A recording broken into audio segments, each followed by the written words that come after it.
What's going on YouTube? JT's Reborn here, and welcome to another edition of the Rambo Rewatch. And in this video, we're going to be talking about Rambo First Blood Part 2. Oh boy, Rambo First Blood Part 2. This one, it's very different from the first film. This is one that basically kind of changed the game in terms of like 80s action movies. This is the one where from this point onward, you had a lot of like movies that were kind of knockoffs of Rambo. This is the one where like it really put Rambo on the map. Like the first one's much more grounded. The second one just gets so much more ridiculous. And it's not the most fun, entertaining one-man army film. Like, I don't like this one nearly as much as I do the first one. I mean, it's fine. I mean, it's cool when Rambo does his shit, and there's some really goofy moments, like, thrown throughout it. But plot and writing-wise, it's definitely not as strong, and not even close to as strong as the first one. I think the first one had a more interesting premise. But this one is just Rambo.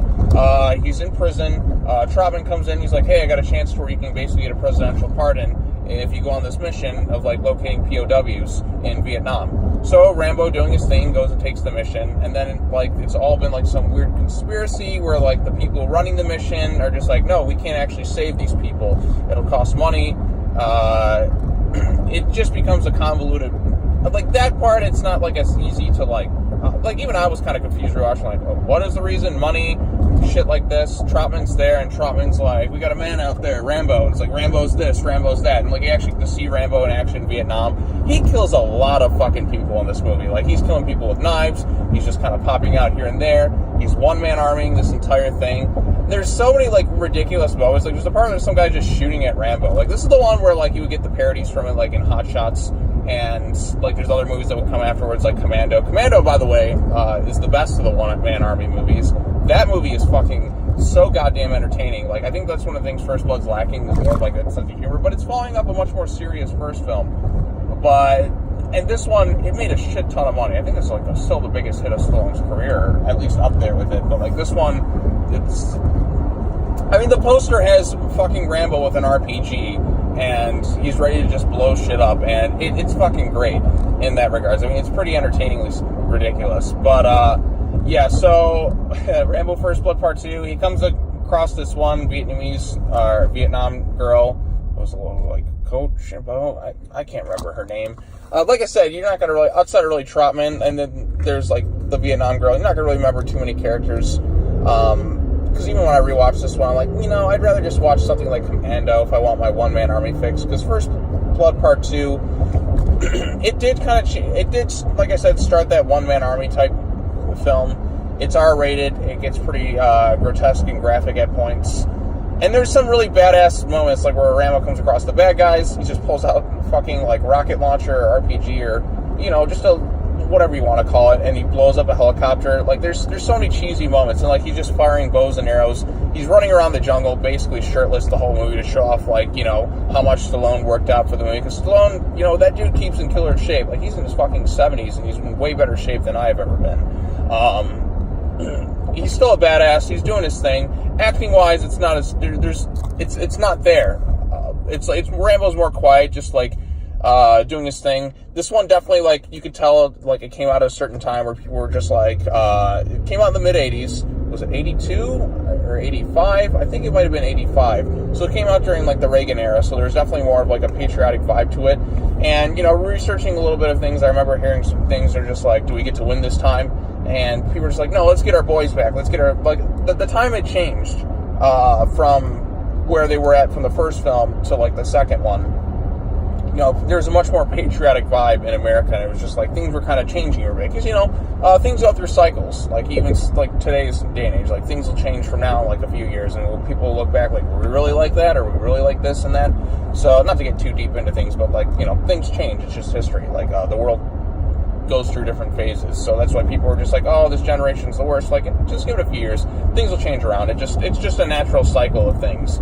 But yeah, so, like, the vibes change. You have the final bit at the end where Rambo is just like, I want our country to love us the way we love our country. He's like, I'd die for it. And you got, like, some of those memorable, like, 80s action movie lines. And I love 80s action movies. I love when they get so goddamn ridiculous and it's just a one-man army thing. Like, you have movies like this, Commando. I haven't emphasized this enough, but Commando is one of the greatest movies that has ever existed. It's never boring. This one, it's not nearly as fun or entertaining as, say, Commando. but it still is, it's fine. It's fine. I haven't rewatched Rambo 3 in a while, but I feel like that one might be the most forgotten of them all. But like this one definitely was a huge hit when it came out. Fucking Martin Cove's in it too. I mean, you have John Kreese in there, so I guess that's pretty cool. It just doesn't have as good a story as the first one. I feel like the emotions aren't quite there, but the ridiculousness is definitely amped up. Like Rambo taking out this helicopter, it's like, oh, he just somehow just keeps surviving. Like the part that I laughed the most is there's just some guy just trying to fire bullets at Rambo. They're not even hitting him, or not even coming remotely close. This is a movie that was definitely parodied quite a bit. Pulls out his handgun, he's shooting at Rambo. Rambo's just standing there loading his arrow, with his explosive tipped arrow. Guy's shooting at him, can't even hit the guy. He's right there, in clear line of sight. Rambo just pulls this thing up. He's just looking at him while the guy's shooting at him. The guy just can't seem to hit him. I know the movie UHF parodied this pretty well, but he just can't fucking hit him. He's trying to fire as best he can. Nothing's working. Rambo just fires an explosive tipped arrow at this dude. Dude fucking explodes into a bunch of pieces. I laugh quite a bit because I love stupid shit like that in movies. And then you have movies like this, Delta Force.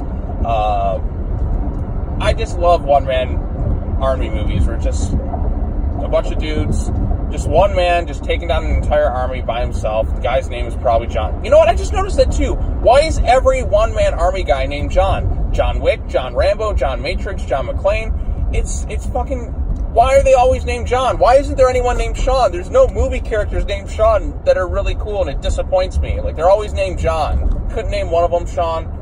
I understand John McClane, John Rambo, I think they're based on books. And John Matrix, actually, funny thing, speaking on the John Matrix thing, the John thing, did you know that the movie Commando, the sequel to that, was going to be Die Hard? So Die Hard was originally pitched as a Commando sequel. Just thought that little nice bit of trivia in there for you all. But yeah, Rambo First Blood Part 2, it's not, the first movie is such a simple story to follow. It's not very complicated in that regards. It's a much better crafted movie. It's not as over-the-top ridiculous, but it's just, I felt like a stronger story. And definitely the emotions were there. When Rambo tries to have the emotions here, it just feels kind of almost out of place a bit. But it is cool to see Rambo just being the total badass that he is. It's, like I said, I love one-man 80s action movies where it's just a one-man army type deal, or just some dude just being a badass taking down the piece of shit villains. I love it. This movie lacks, but one thing this movie does lack, it does lack a real strong villain per se. You just kind of have these people that show up. There's nothing to these villains. Also, another interesting thing is this one was co-written by James Cameron, believe it or not. But I think James Cameron's original vision for the movie is very different from what we ended up getting in Rambo First Blood Part 2. But hey, it made a fuck ton of money. It spawned 3 other Rambo movies, and it was pretty much it's the reason we have Rambo the animated series, Rambo this, Rambo that. This is pure 80s action at its core. This is just one of those movies that defines the 80s. Rambo just going around there, just like I said, shirtless, just firing at things, just blowing shit up in the most ridiculous way possible. Stallone loves making these types of movies. He's done several of them since, but this is the one that really kind of changed things a bit. Because like I said, First Blood, Stallone's willing to show that he's much more vulnerable and emotional. But this one is one where he just goes full over the top. No, not over the top with Stallone, where he does the arm wrestling movie, but just over the top, ridiculous in that regards. But anyways, what are your thoughts on Rambo First Blood Part 2? Do you enjoy this one more than the first one? I know some people do, because it made a crap ton of money, and it's been parodied quite a bit. I still don't think it's nearly as good as the first one. Even in terms of these one-man 80s action movies, I'd rather watch something like Commando as opposed to like Rambo First Blood Part 2. But there is definitely some entertainment factor involved in this film. So, once again, let me know your thoughts down below. I gotta get going, and yeah, I guess we'll talk about, in tomorrow's videos, we'll talk about Rambo 3 and then Rambo 4. And, yeah, and then the next day, Rambo The Last Blood. So, yep, that's all I gotta say. Take care now. Bye-bye then, and I shall see you all in the next video. Comment, like, subscribe, by the way. Take care now. Bye-bye then. Peace out.